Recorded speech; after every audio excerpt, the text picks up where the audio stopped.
اللہ تعالیٰ نے, میں یہ بتا رہا تھا کہ سائنس کی نالج بہت محدود ہے, تو سائنس کو کبھی بھی اللہ رسول کے مقابلے میں نا کے کھڑا مت کرو. قرآن تو پہلے کہہ رہا ہے یؤمنون بالغیب, یہ جو ہم باتیں کر رہے ہیں غیب کی باتیں ہیں.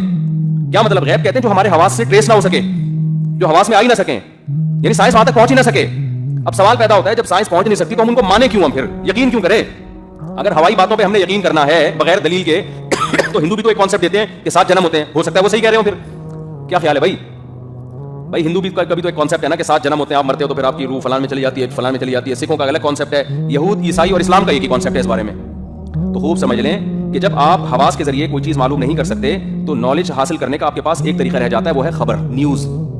تو نیوز اگر دینے والا سچا آدمی ہے, اس کے سچے ہونے پر دلائل قائم ہو جائیں تو سائنسدان بھی اس کی بات کو مانتا ہے, حالانکہ سائنس اس کی پہنچ تک وہاں تک نہیں پہنچ سکتی, پھر بھی سائنسدان بھی مانے گا اس کو. تو ہم جو مانتے ہیں نا کہ موت کے بعد زندگی ہے, وہ پیغمبروں کے کہنے کی وجہ سے مانتے ہیں, اور پیغمبروں کی صداقت کے اور ان کے سچے ہونے کے دلائل کے انبار ہیں ہمارے پاس. تو پیغمبر جب تک کوئی بات نہیں کہے اس وقت تک ہم اس غیب پر یقین نہیں رکھتے. پیغمبر کہیں گے تو ہم مانتے ہیں. کیوں؟ پیغمبر کے سچے ہونے کے دلائل اللہ نے ایک دلیل نہیں, وہ تو لائن انبار لگاتی ہے ان کے سچے ہونے کے. ایک آدمی کے سچے ہونے کے 20 دلائل آپ کے پاس ہیں, وہ ایسی بات کر رہا ہے کہ جو تجربے میں نہیں آ رہی ہے, تجربے سے باہر ہے, تجربے کے خلاف نہیں ہے, تجربے کی پہنچ سے باہر ہے, تو آپ اس کے سچا ہونے کی بیس پہ اس خبر کو مانتے ہو, آپ یقین کرنا پڑتا ہے آپ کو. اور پھر جھٹلانا یہ ہٹ دھرمی اور ضد کہلاتا ہے.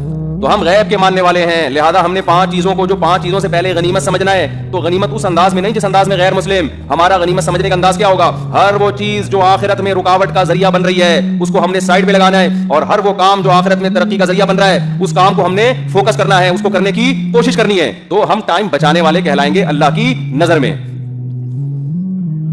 اب ایک آدمی کاروبار کر رہا ہے, رات کو 2-2 بجے, جیسے کاروباری لوگ کر رہے ہوتے ہیں, 2:30 بجے گھر آ رہے ہیں, 12 بجے تک سو رہے ہیں, پھر 12 بجے اٹھ کے چائے پی اور نکل گئے, پھر بزنس کیا, بزنس اور کروڑ ارب پتی بن گیا.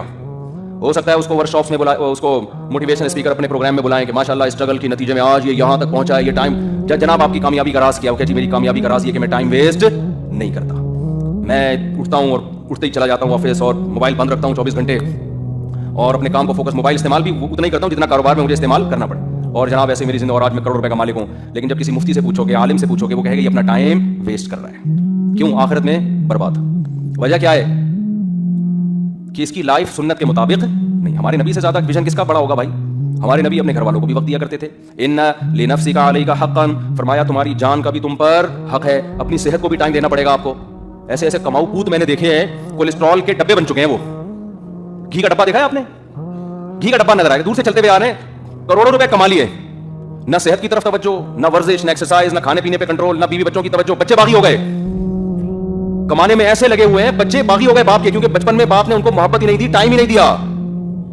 بچہ دیکھو, جو بچے کو ٹائم دیتا ہے نا, بچہ اسی کو مانتا ہے. بچہ یہ ڈاکومنٹیشن کو نہیں مانتا. اب ڈاکومنٹس میں لکھا ہوا ہے یہ اماں ہے, لیکن پال پڑوسن رہی ہے اس کو, تو بچہ کس کی گود میں جائے گا؟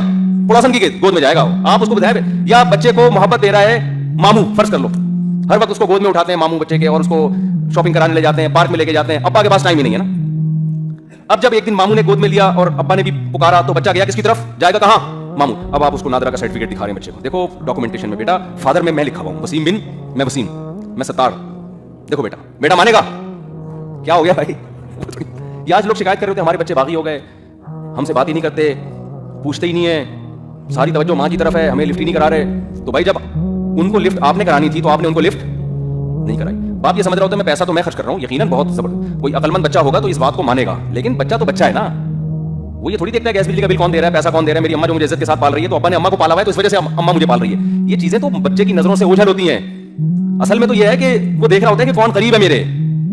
تو آپ بچوں کو ٹائم اگر نہیں دیتے, گھر میں ان کو پیار نہیں کرتے, آپ پڑھائی میں لگے ہوئے ہیں, آپ کاروبار میں لگے ہوئے ہیں, تو آپ اللہ کی نظر میں بھی ناکام ہو میرے بھائی. اور یہ بڑھاپے میں یہ چیزیں پھر آپ کو ستائیں گی, تنگ کریں گی. آپ اگر آپ کی جاب اس ٹائپ کی ہے نا کہ آپ کو پاس ٹائم ہی نہیں ہے, تو ہفتے میں اس کی پھر تلافی کیا کرو. پورا ہفتہ ٹائم نہیں ہے تو ہفتے میں ایک دن زیادہ ٹائم دے دو ان کو.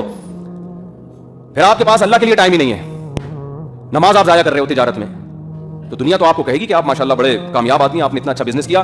اللہ کیا کہے گا؟ یہ وہ لوگ ہیں جن کی کوششیں ضائع ہو رہی ہے اور وہ یہ سمجھ رہے ہیں کہ وہ بہت اچھا کر رہے ہیں. نماز قضا کر کے میرے بھائی اگر کروڑوں اربوں روپے بھی آ جائیں تو سمجھ لو کہ آپ قارون سے آپ کی مناسبت اور زیادہ پکی ہو گئی ہے. تبھی حدیث میں آتا ہے, ایک روایت ہے کہ جو نماز چھوڑتے ہیں نا ان کا حشر قارون کے ساتھ ہوگا. اس کی لاجک بھی علماء یہ بیان کرتے ہیں کہ قارون بھی پیسہ کمانے میں مست تھا اور آپ بھی پیسہ کمانے میں مست ہو, نماز روزے کی پرواہ نہیں ہے آپ کو, تو ایک ہی جیسے ہو گئے نا دونوں.